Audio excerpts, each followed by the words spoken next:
So not very long ago, there was this whole discourse on Twitter about heterosexual sex being inherently dehumanizing and demeaning to cis-hetero women. And I've seen a couple of takes like this on TikTok as well, especially from queer accounts. So let's get into that and unpack if it really is true or people just want to have sex. Let's get right into it.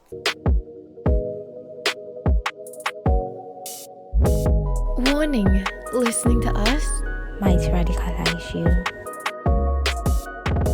Hi everyone, how you doing? And welcome to another episode of Unholy Feminists. It's my gorgeous co-host as always, Kat, and myself. How you doing, Kat? How's the world treating you?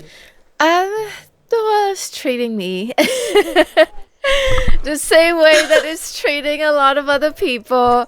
But you know what? We had a whole ranting session prior to the filming, so it's okay. I guess a lot of people, billions of people, understand what's going on right now. I'm sure, definitely. I do miss the time when the news was boring. Oh, right. Because now there's so much, literally. As you open TikTok, there's something. You go on Twitter, there's something. You're on IG, there's something new, and they're coming at you from all angles. I'm like, oh my god, can I think yesterday, since once I signed off work, so which was around about 6:30, 7 p.m. ish. I just decided I was going to unplug from social media. So I just read one of my dark romance books until I fell asleep because I had so much going on that I just decided there's no way I'm going to go on social media and internalize all the things that are going there. It can wait for a couple of hours. So I had the exact opposite problem yesterday, and trigger warning, what I am going to say is going to be a little graphic. So yesterday I woke up, and usually the moment that I wake up, bad habit, but I reach for my phone and I check social media, I check the news, see if there's a nuclear war yet. But I reached for my phone, I went on Instagram, and I saw this carousel where Palestinians who have been imprisoned by the IDF, by Israel, were talking about their experience. And a lot of them were talking about how they were essayed when they were imprisoned, and how some of them were gang raped, how some of them were the IDF actually had dogs raping them, assaying them as well, and the dogs were so well trained. One of them said that it seemed like the dog was so well trained that the dog immediately knew what to do, and it was so graphic. It was just not something you want to read the moment that you wake up. And I guess when I was reading that, I was just like a little bit shocked, even though I've seen a lot of shocking things since October 7th, but it's just terrible. That's I don't even have a word for that. Yeah, I know. Like it's something when I sit down and think about it, the fact that like a lot of the things we are going through right now has been orchestrated by two men, literally. Yeah. Yeah, exactly. I feel like, honestly, none of this would have happened without the two of them. We'd be living in... Right. I mean, the world would have still been terrible because the world is terrible, but it probably would have been more livable than it is right now. Yeah, I agree. I just think that it's insane how the world is structured in a way that two men could disrupt everything and disrupt the lives of millions and billions of people and cause millions of deaths like that. I just don't think that that's okay. And they are getting away with it because, I mean, who's going to hold them accountable when they either have most people in their pockets, most people are funding them, or most people are too chicken enough to stand up against them because they might lose certain privileges and power that they hold. So, oh, Yeah, I mean, Bernie sad. Sanders, he brought up a resolution to stop sending arms to Israel, I believe, and it Like, failed the Senate. So yeah, apparently APAC, is doing its thing. Anyway, let's talk anyway, about let's another let's depressing get back on topic. track. Yes. Yes, another depressing topic, which is having sex with a heterosexual man. Because I feel like sometimes I get where some of the statements people make come out that way, that having sex with a heterosexual man is inherently dehumanizing.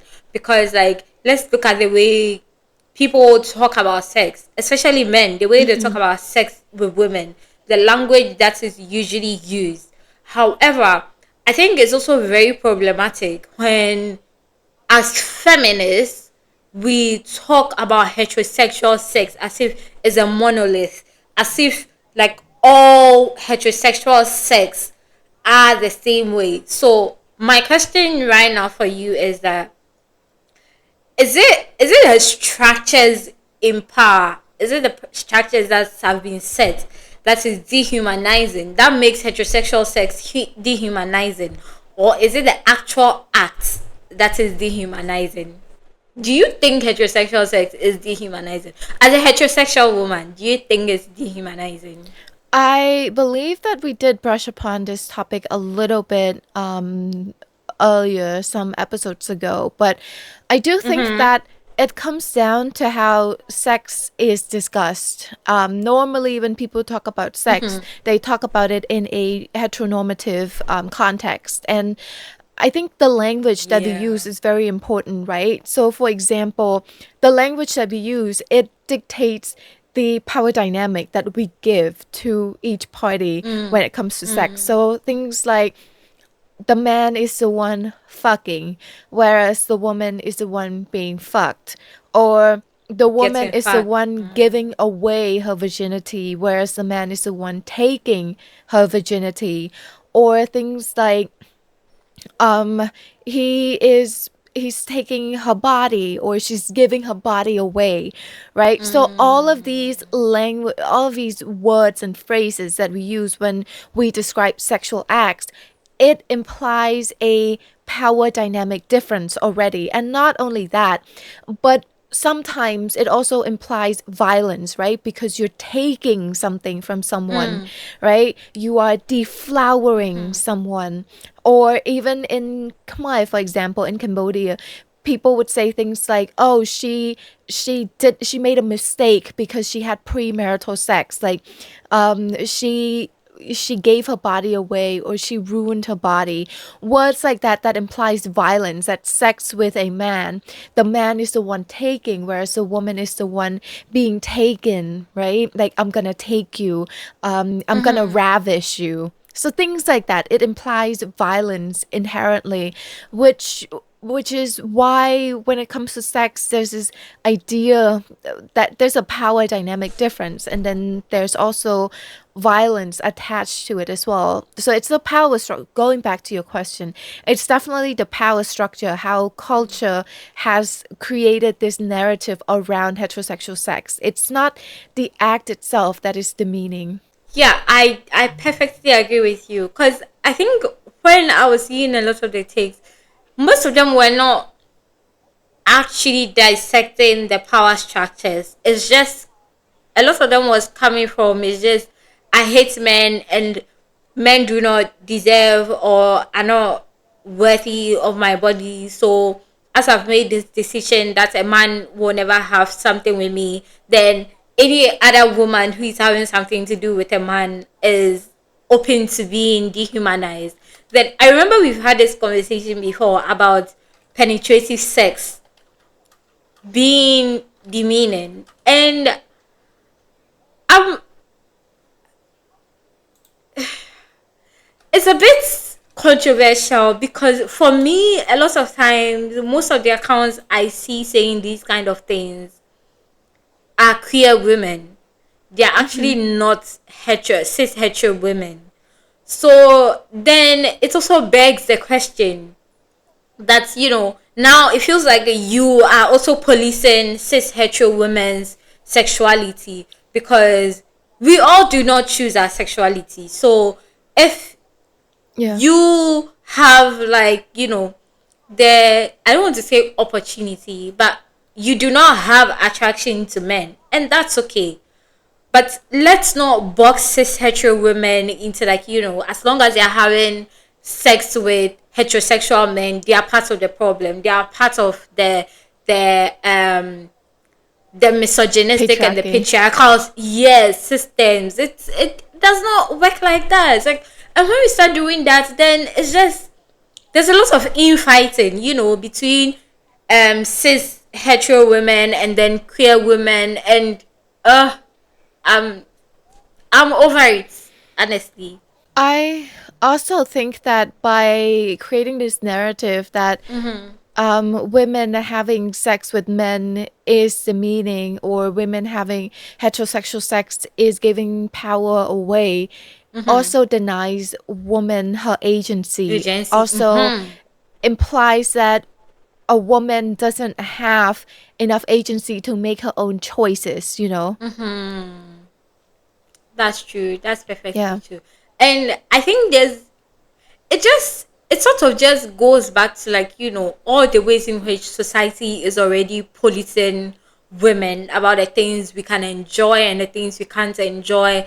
And for me, there's an iota of purity culture in there, even if they will claim not to, because a lot of these accounts that I come across with these kind of takes are also um against sex positivity.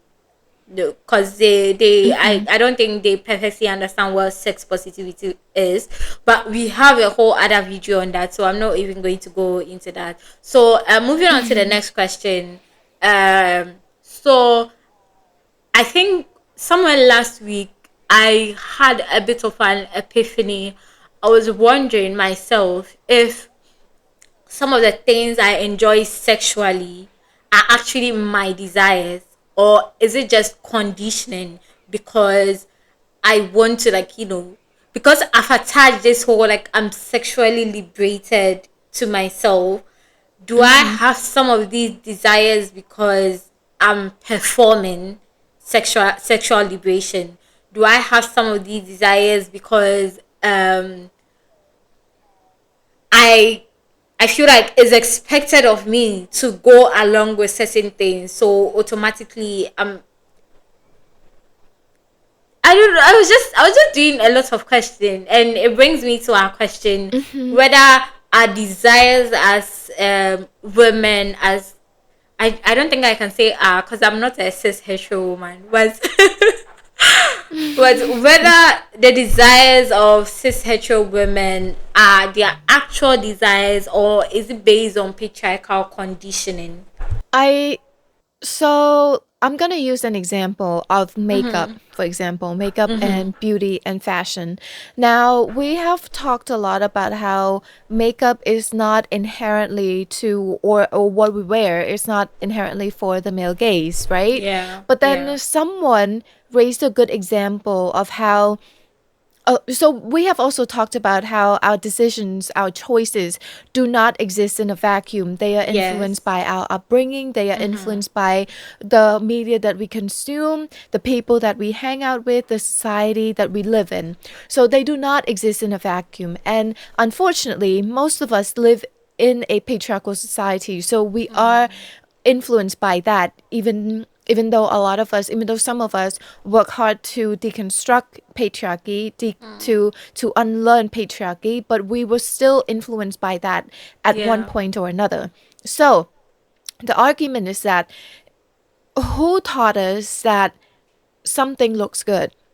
Who taught us that, for example, wearing red lipstick is considered to be beautiful? Who taught us that? Who taught us that wearing, for example, like whimsical fairy outfit, fairy dresses. Who taught us that that looks good? If we grew up without all of that context in mind, that is influenced and crafted by the patriarchy, because we cannot escape the patriarchy, would we still consider that to be beautiful? Would we still enjoy that? Would we still consider that to be our preference, right?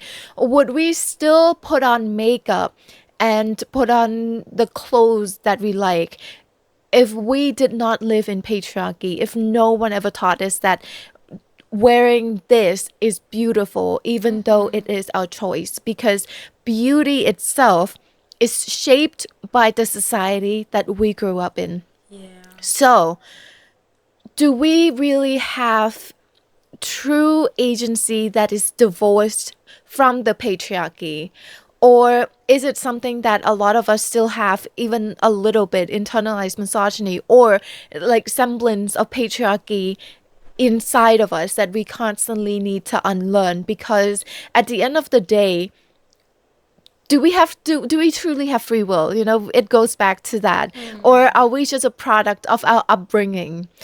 So going back to your question about sexual desire, I do believe that and this is a lot of work, but we need to examine a lot of our choices, a lot of our actions, a lot of what we like, what we don't like. And I know, again, it's a lot of work to see where it's coming from. Yeah. Do we enjoy this act, or do we enjoy this person because we have been taught that? Or is it something else? But I also want to tell people to give yourself some grace. Just because something that you like stems from something that patriarchy told us. Like, okay, for example, I like red lipstick, right? I know that there's some semblance of patriarchy in there, but sometimes we gotta give ourselves grace as well, because we are unlearning, and unlearning doesn't mean that we need to not have a personality. It just Yeah. means that we need to be conscious of our choices and our decisions to make sure that we are separating our current choice from the male gaze, from patriarchy, from misogyny. So it can evolve into that, even though it might have started out differently. Do you know what I mean? Yeah, definitely. I love that. I think it sums up the conclusion I came to when I was having that whole epiphany that I just decided, like it's not going to stop me from trying things I read about or hear about that makes me feel like this is something I'm going to enjoy. But I'm also not going to stop asking myself, why do I want to do this particular act? Why do I want this to be done to me? Or why do I want to do this to a heterosexual man? Is it really rooted in my pleasure, or am I doing it because I feel like it's expected of me? I feel like I'm supposed to do it or want it. So yeah, it's basically just about, and it's not a one time thing. It's not, you're not just going to wake up one day and you have everything figured out, because yeah, unlearning is a process. So I definitely agree with you perfectly. So I think we already touched on this. The fact that saying that heterosexual sex is demeaning takes away agency from women who engage in heterosexual sex. So where Yeah. is the line between having agency as a cis hetero woman and internalized misogyny? I feel like this is something we've actually, what we are talking about today, actually Yeah. so many parts of it are in different topics that we've touched on. So now that we are talking about this, everything is like coming back to me, because this very much fits into our topic on pick-meism as well. Knowing when you are doing something for yourself and when you are doing it for the male gaze. So yeah, when it comes to heterosexual sex and your desires as a cis hetero woman, how are you able to find a line between your agency and your desires and internalized misogyny? Just to help other people as a cis hetero woman. I think the first thing that we should do is to ask ourselves if we have decentered men, because I believe that decentering men is a very important step in reclaiming our agency and unlearning internalized misogyny. Yeah. Because a lot of women, they when they internalize misogyny, when they are carrying water for the patriarchy, then they are losing their agency. So case in point, there is this ad that I saw on Facebook where this woman was selling a cream to enlarge breast, basically saying that if you use this cream, then your breasts are going to grow bigger, which is a scam, by the way. That's not true. Cream doesn't do that. But she was selling that, and then she said in the ad, she said that if your husband tells you that he loves you the way you are, don't listen to him because he's lying. Men want women with bigger breasts, and once you have bigger breasts, your husband will come home to you earlier, he will love you more, and he won't be able to stay away from you. Now, you might just say, oh, I'm going to buy this cream because I want to look good in my outfit. I want to feel confident.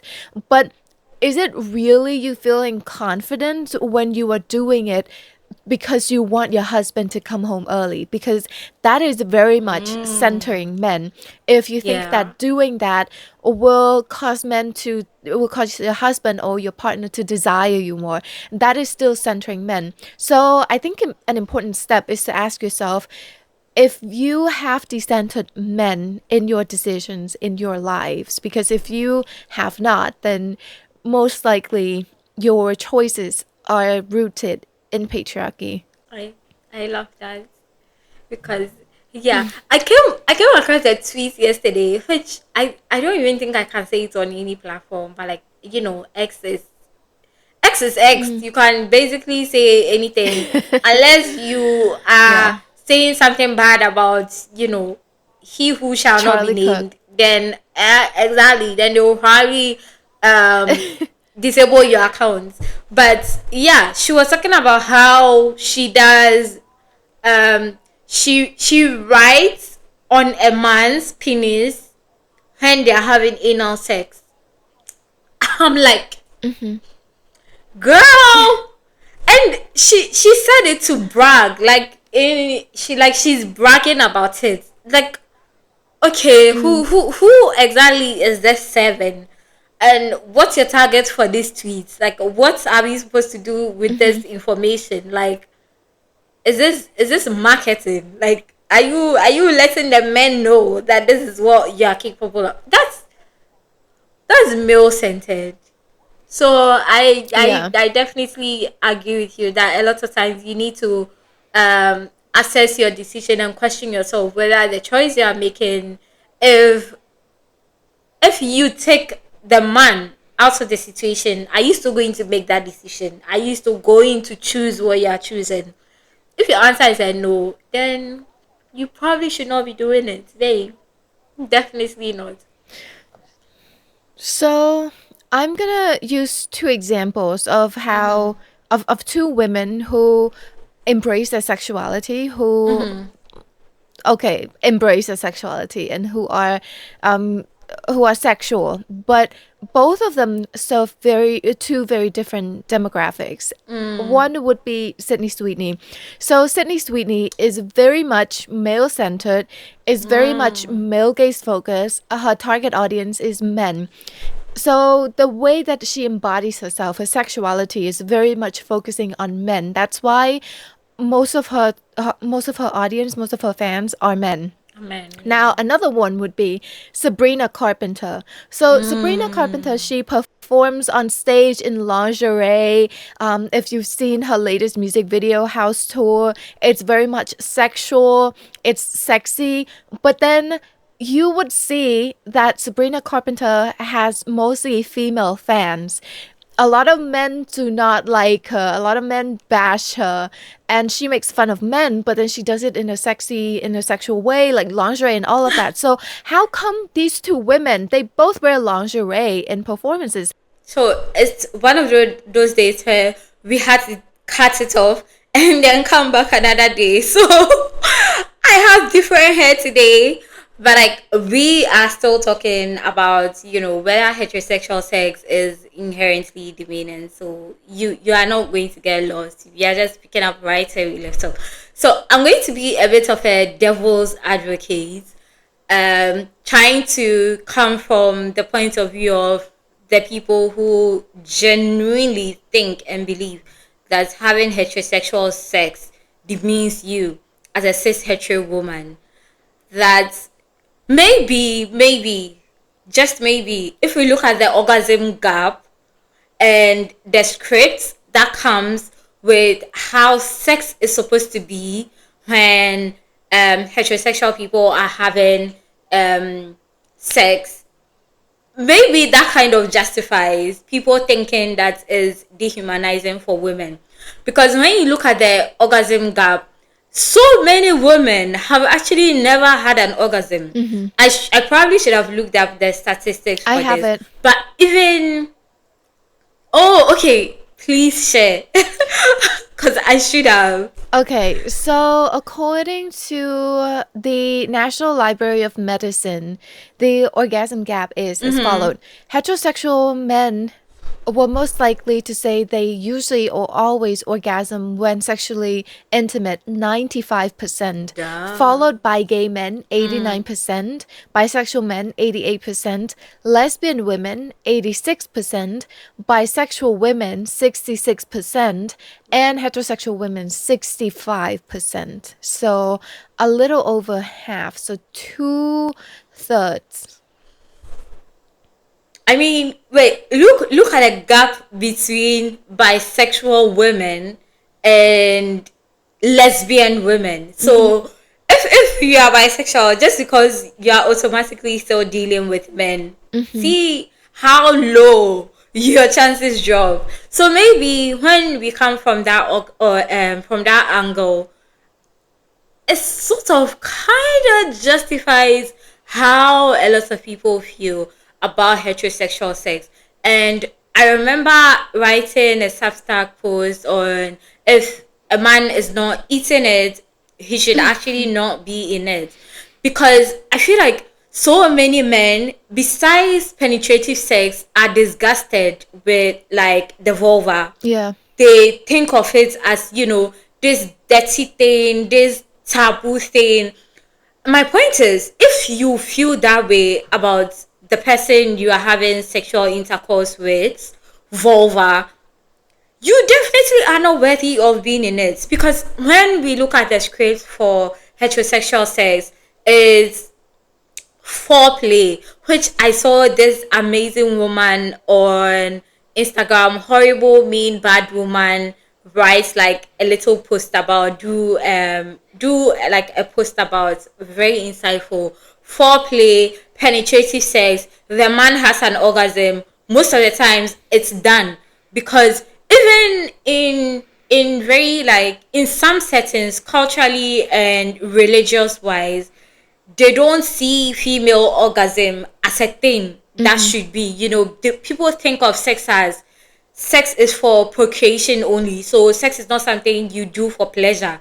And so men automatically have access to pleasure because for a man to be able to conceive or for reproduction to be possible, a man has to come. So they justify men having an orgasm while always sidelining women getting pleasure from sex. So I feel like from that angle, maybe they are a bit justified.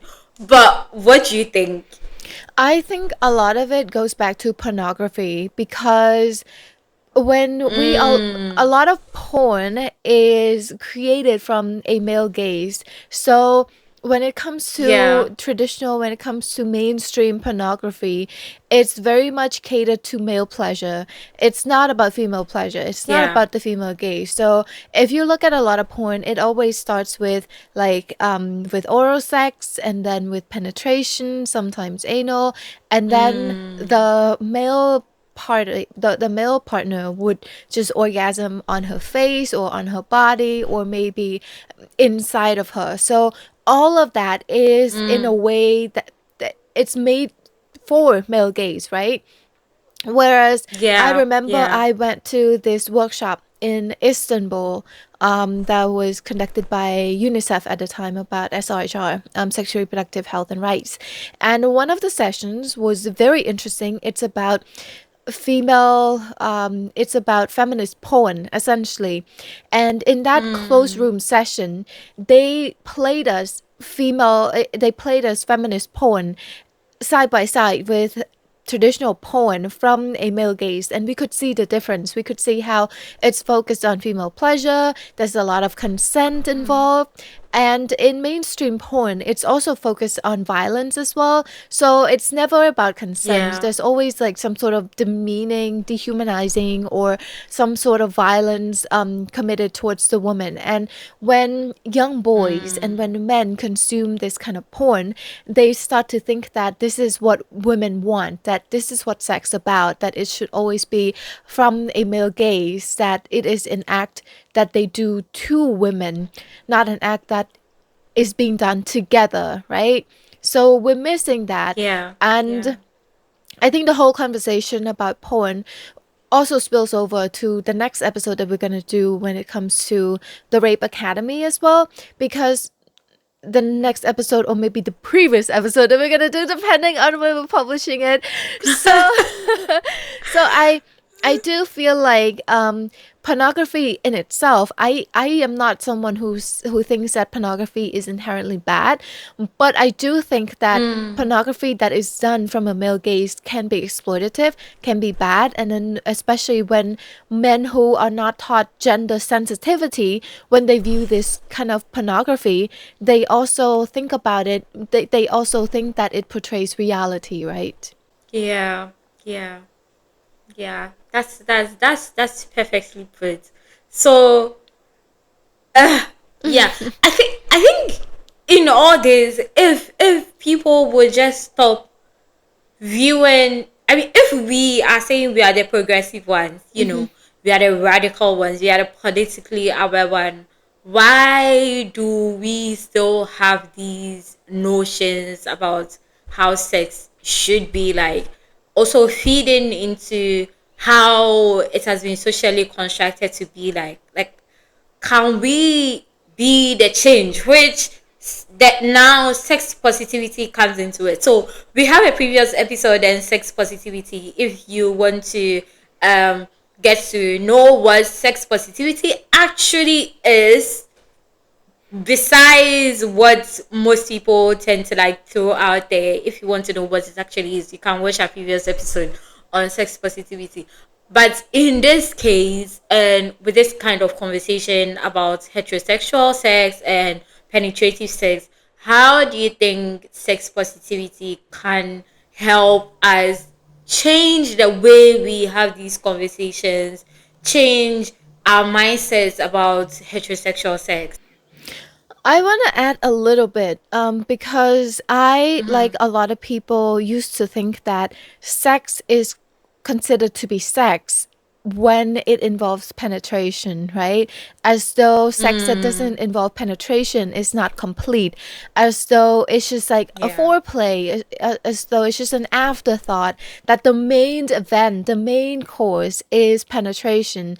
Until I realized that a lot of men, not a lot, but like some men, they actually don't enjoy penetration that much, that some men don't even require penetration, right? That some sex act, it can also just be oral sex and that's it, that it can be any type of sex. It doesn't have to be penetrative sex for it to be considered like complete, for it to be considered sex, like real sex, right? Because if that is how Yeah. we view sex, then we are invalidating lesbian experience, because we're saying that just because they cannot, it's not P and V kind of sex, then their sex is just an afterthought, that their sexual experience is not complete until they have anything that is phallic shape being penetrated into one person. So I think that we also need to get rid of the idea that all men want sex and all men want penetrative sex as well.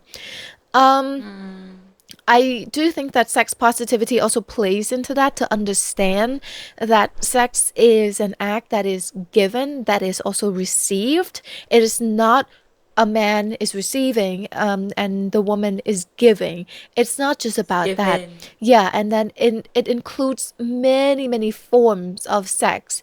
And that if you think that heterosexual sex is the only valid sexual form, then technically you are a little bit biphobic and homophobic, right? Because you're invalidating other genders' experience. And I think we need to change the way that we talk about sex, because what's like in the beginning of the episode, I was talking about how they're saying that you're fucked, right? And then you're the one fucking. As though when that happens to men, when they say that, oh, you're fucked, it's a bad thing, right? It's never a good thing when they say Yeah. that, oh Yeah. no, you messed this up, you're so fucked, right? So when you use the same language towards women, then it shows that it's a bad thing that is being done towards women. So language is To very them. important Yeah. because it reflects the society that we live in. That's why a lot of times we have to be inclusive, we have to be mindful of the language that we use, because it is the structure of a society. I love that. I feel like you've captured everything so well. I think one thing I'm seeing a lot is when people are talking about sex positivity, they automatically box it into, making it seem as if they're, for those of us who are sex positive, we condone everything that is sex related.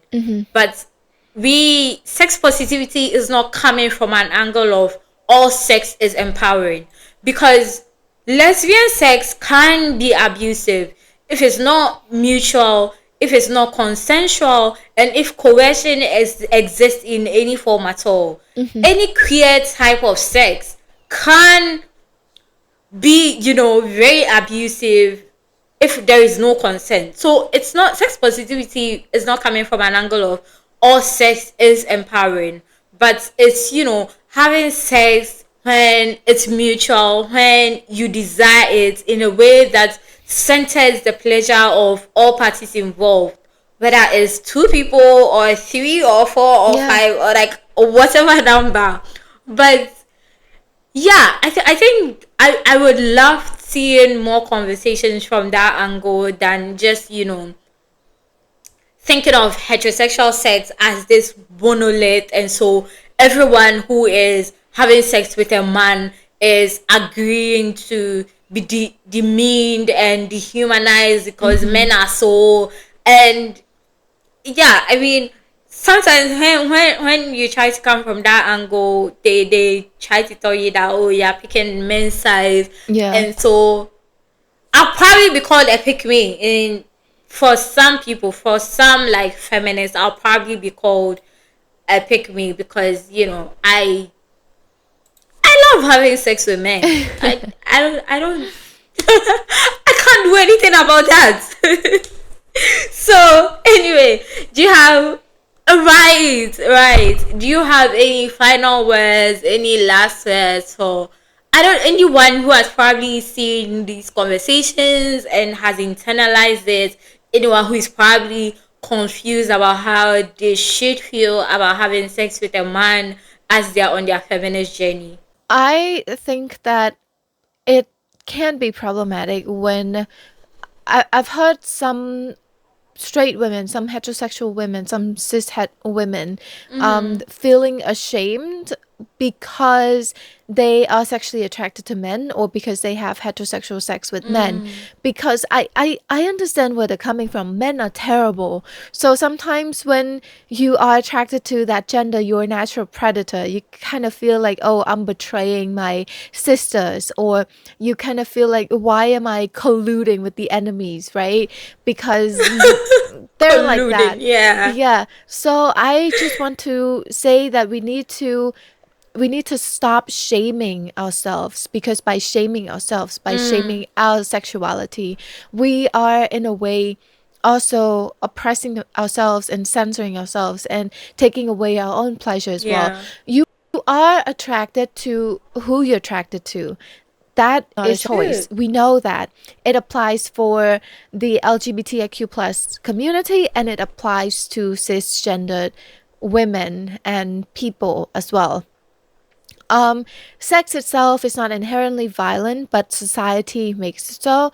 Just like how society makes patriarchy, society creates patriarchy, society makes sex a violent thing. And because it was created by society, it means that we can also change it. It means that it's not Yeah. natural for sex to be violent or for sex to be demeaning. Thank you. I do not have any words to say because I think you've said it all. So thank you for joining us for this episode, and we hope it was as insightful for you as it was for us. Because I feel like even though a lot of times we are yapping and everything, we both still learn and take a couple of things away. So I hope it's as insightful for everyone. And as always, you can find us on social media: TikTok, Facebook, Instagram, YouTube as Unholy Feminists. Please like our videos and watch them and subscribe to our channel. If you like our content, subscribe to our channel and share with other feminists who are on their journey. In fact, you can share with male allies as well, because we try to tackle both sides. So yeah, share our platform, share our videos, and then we will catch you in the next episode. Bye. Bye.